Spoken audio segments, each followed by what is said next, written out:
Assalamualaikum warahmatullahi wabarakatuh. Ya, ketemu lagi kita, Bro Ensis. Gimana kabar lu hari ini? Tetap sehat dan semangat ya? Oke, nggak panjang kali lebar ya, Bro Ensis ya. Kayak biasa ya, gue langsung aja mulai sesuai dengan judul konten kali ini ya.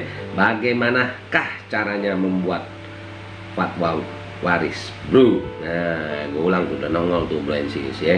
Bagaimanakah caranya membuat fatwa waris, Bro? Oke, dari mana nih judul konten? Kayak biasa pertanyaan lu kalau lu yang baru pada ketemu channel kita ya. Dari pertanyaan yang masuk, Bro Ensis. Makanya karena lolos seleksi kita, tim Super Sembalakum Podcast di sini, makanya kita naik jadiin konten gitu ya. Oke, nggak panjang lebar. Gue mulai aja, Bro Ensis ya. Oke, gue bacain dulu di pertanyaan dia. Assalamualaikum warahmatullahi wabarakatuh. Untuk Bang Bro dan tim, gue jawab dulu. Waalaikumsalam warahmatullahi wabarakatuh. Perkenalkan, saya nama dia gue gak sebut, Bro Ensis. Yang penting yang udah pasti ya, dia Bro ya. Kenapa? Demi privasi dia, Bro Ensis, gue gak bisa sebutin namanya. Gue langsung baca ya. Perkenalkan, nama dia tadi tuh ya, udah privasi ya. Orang gue sekeluarga punya permasalahan sengketa tanah dengan orang darat ya. Nah, orang darat ini membeli tanah nenek kami tapi ahli waris belum pernah merasa menjual tanah tersebut nih. Maksudnya gitu ya, Bro Ensis ya. Oke, langsung aja ke pertanyaan pokoknya aja nih. Terlalu panjang, Bro Ensis dia ngirim pertanyaannya, Masya Allah ya. Oke.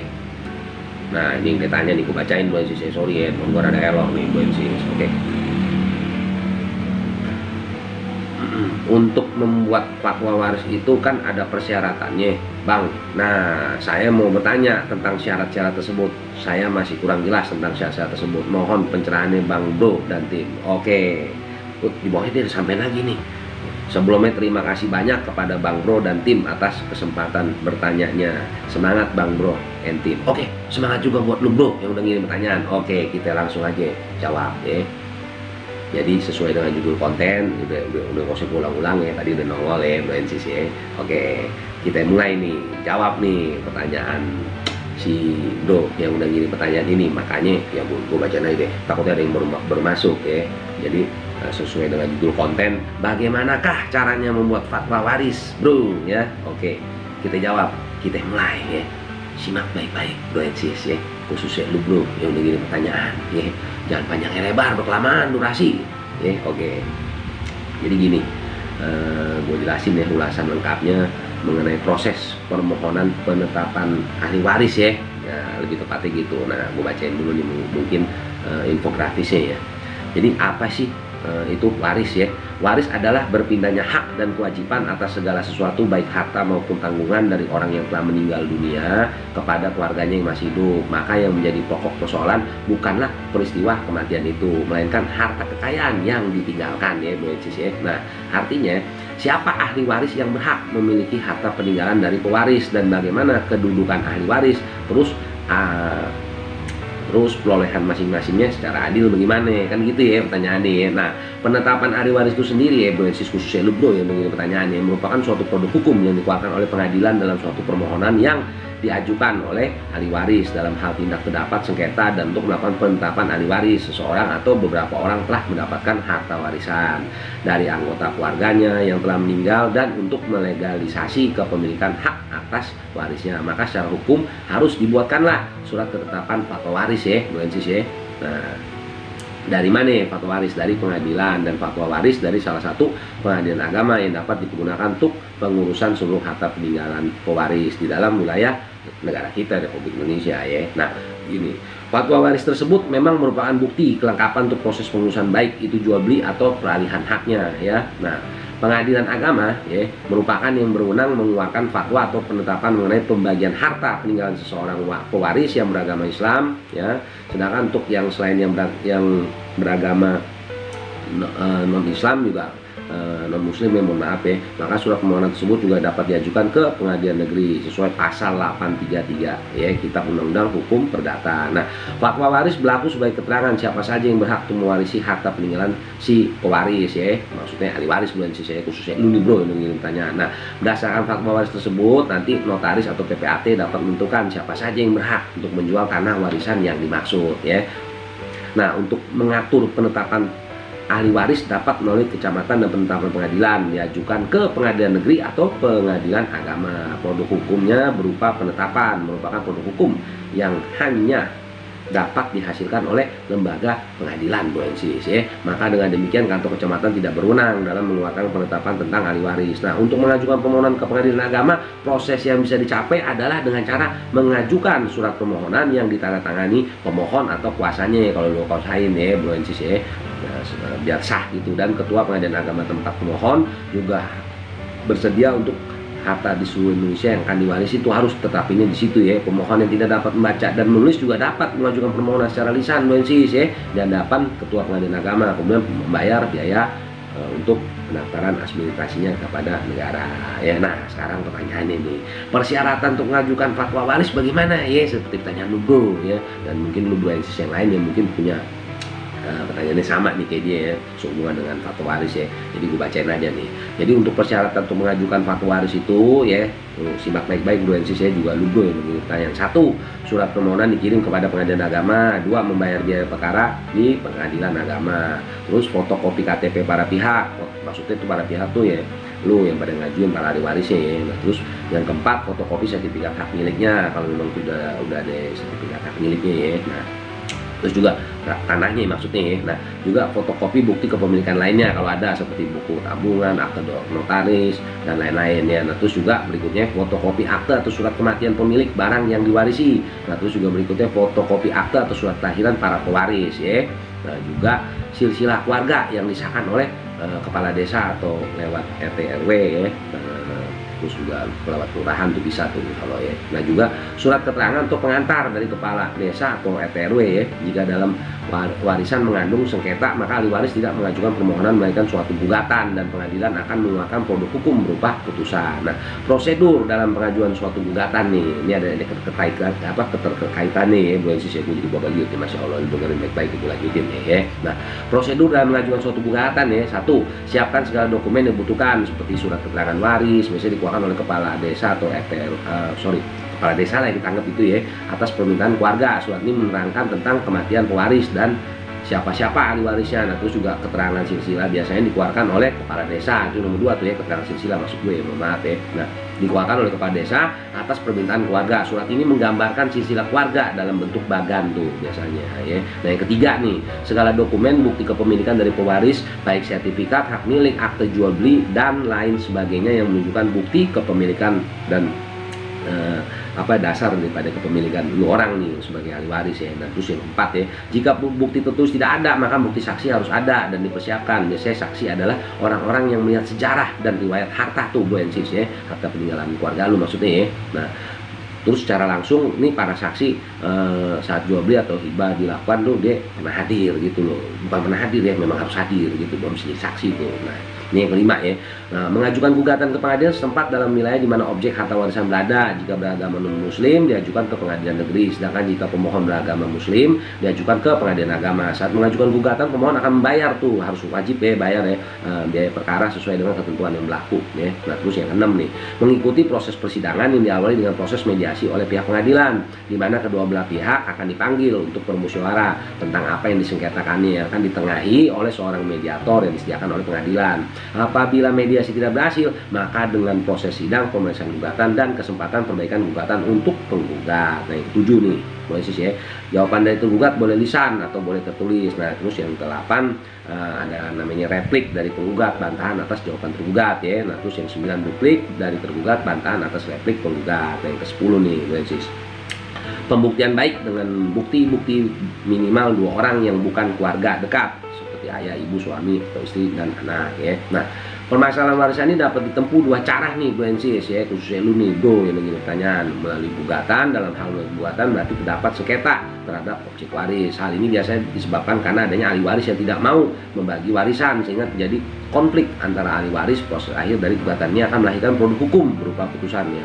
Mudah-mudahan si amit yang langsung balik lu para ahli waris yang ribut ya, khususnya lu nih bro yang mengirim pertanyaan di Bu Ensis yang lain yang mungkin mengalami masalah sama seperti si bro kita ini. Nah, yang lanjutin ya. Nah, terus melalui permohonan, dalam hal melalui permohonan yang dapat diajukan para ahli waris, ini gue lihat lagi nih, ya, para ahli waris Jadi gue ulang ya, dalam hal melalui permohonan yang dapat diajukan para ahli waris, dalam hal ini tidak terdapat sengketa dan terhadap pemohonan tersebut pengadilan akan mengeluarkan produk hukum berupa penetapan. Adapun proses untuk mengajukan permohonan ke pengadilan agama bisa ditempuh dengan cara mengajukan surat permohonan yang ditandatangani oleh pemohon atau kuasanya, kalau kuasain ya duensis ya. Nah, biar satu maksudnya ya, dan ditujukan ke ketua pengadilan agama yang meliputi tempat tinggal domisili pemohon. Jadi alamatnya ya sesuai dengan wilayah lu ya. Nah itu sesuai pasal 118 142 RBG. Nah bagi pemohon yang tidak dapat membaca dan menulis dapat mengajukan permohonan secara lisan di hadapan ketua pengadilan agama ya sesuai pasal 120 pasal 144 RBG. Kemudian pemohon membayar biaya perkara dan setelah itu hakim akan memeriksa perkara pemohon tersebut. Nah, terhadap permohonan tersebut hakim kemudian akan mengeluarkan suatu penetapan mengenai berapa lama prosesnya. Hal itu sulit dipastikan ya, gua kasih tahu dulu nih menurut semua ya, karena akan sangat bergantung pada situasi yang ada ya. Apalagi kayak sekarang kan lagi suasana pandemi Covid ya. Pihak pengadilan tuh ada ketentuan sesuai prokes ya. Nah, gue lanjutin. Nah, misalnya hakim atau pemohon berhalangan hadir nih sehingga sidang harus ditunda, ataupun misalnya bukti yang diajukan pemohon tidak lengkap sehingga harus dilengkapi lagi dan sidang kembali ditunda, biasanya gitu ya. Nah, pada prinsipnya nih pengadilan mengandung asas cepat, sederhana, biaya ringan sebagaimana hal tersebut ditegaskan kembali dalam surat edaran Mahkamah Agung ya, dan kurung gue sebut SEMA ya nomor 3 tahun 1998 tentang penyelesaian perkara. Oleh karena itu seharusnya semua perkara baik permohonan ataupun gugatan yang diperiksa di tingkat peradilan pertama baik itu peradilan agama maupun peradilan umum harus diputus atau diselesaikan dalam waktu paling lama biasanya 6 bulan insya Allah ya. Nah seperti itu proses penetapan ahli waris tuh ya, buat bro yang kirim pertanyaan dan juga sisi yang lain yang mungkin mengalami hal yang sama ya kayak lu ya bro ya.